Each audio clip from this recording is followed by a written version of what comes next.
কিছু মানুষ এরকম বলে যে ভাই অমুক তো নামাজ পড়ে কিন্তু ও আবার এতগুলা খারাপ কাজ করে, আর আমি নামাজ পড়ি না তাও ভালো কাজ করি। প্রথম কথা হলো এই যে নামাজ না পড়াটা হচ্ছে সবচেয়ে খারাপ কাজ। কোনটা বেশি খারাপ কাজ? অন্য যেগুলো সে খারাপ কাজ করছে, হয়তো সে মিথ্যা বলেছে বা কাউকে ঠকিয়েছে নামাজ পড়ার পরেও, ওর ওই ঠকাটা, মিথ্যা বলাটা বা কারোর সঙ্গে তর্ক বিতর্ক ঝগড়া করাটার চাইতে জঘন্য হলো এই নামাজ ছাড়া। তাই ওর মন বলছে বা ওর মাথা বলছে যে ওই নামাজি মানুষ খারাপ কাজ করছে আর আমি বেনামাজি হওয়ার পর ভালো করছি, তো আমি বেশি ভালো না। এটা সবচাইতে ভুল। শয়তান ওকে আরো ধোঁকা দিচ্ছে, কারণ নামাজ ছাড়াই হচ্ছে সবচাইতে বড় জঘন্য কাজ। যেমন একটু আগে শুনলেন, নামাজ পুরোপুরি ছাড়লে সে মানুষ কাফের হয়ে যায়। তাহলে কুফরি করার মতো বড় অপরাধ কি আর অন্য অপরাধ হতে পারে?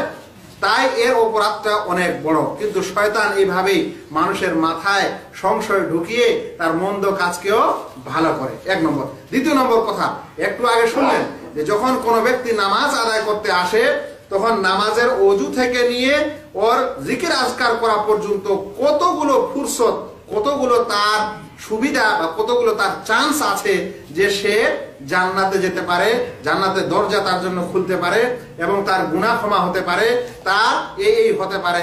কিন্তু যে নামাজই পড়লো না, ওর চান্সটা কখন আসবে? তাই নামাজি হওয়ার পর কোনো মানুষের ভুল ত্রুটি হলে ওটা ক্ষমা হওয়ার সম্ভাবনা আছে, আর যে নামাজই পড়ে না আর ওর ভুল ত্রুটি হয়, ওটা ক্ষমা হওয়ার সম্ভাবনা কখন হবে? দ্বিতীয় কথা। তৃতীয় কথা, যে আমি ওর চাইতেও ভালো মন্দ নিজে যাচাই বাছাই করার এই অধিকার কে কাকে দিল? একজন মানুষ আমি ওই নামাজি মানুষের চাইতে ভালো, এই দাবিটা করার অধিকার কে দিল? নিজের মাথা হিসাবে কেউ যদি কোনো জিনিসটাকে ভালো বলে আর মন্দ বলে, শরীয়তে ওটা ভালো মন্দ দেখা হবে না। ইসলামী বিধানে যে ভালো, সে ভালো। সেই কারণে যে নামাজ পরিত্যাগকারী সে ওই সকল কাজের চাইতে বেশি অপরাধী এবং বেশি মন্দ মানুষ, আর শয়তান তাকে এরকম ধোঁকা দিচ্ছে, আর এইভাবে সে নামাজ পরিত্যাগ করে যাচ্ছে আর ভাবছে আমি ভালো কাজ করছি। মনে রাখবেন, যদি নামাজ পরিত্যাগ করার কারণে সে যদি ঈমান থেকে বের হয়ে যায়, তাহলে কিয়ামতের দিনে ওই ভালো কাজগুলি আর লাভ দিবে? আল্লাহ তাআলা বলছেন যে যারা কাফের, যারা কুফরি অবস্থায় মারা যাবে, ওয়াকাদিমনা ইলা মা আমিলু মিন আমালিন ফাজআলনাহু হাবাআম মানসুরা। ওই সকল লোকের, মানে যারা কাফের, তাদের আমলের কাছে আমি আসবো, সৎকর্মগুলিকে ধুলিকণার মতো উড়িয়ে দিব।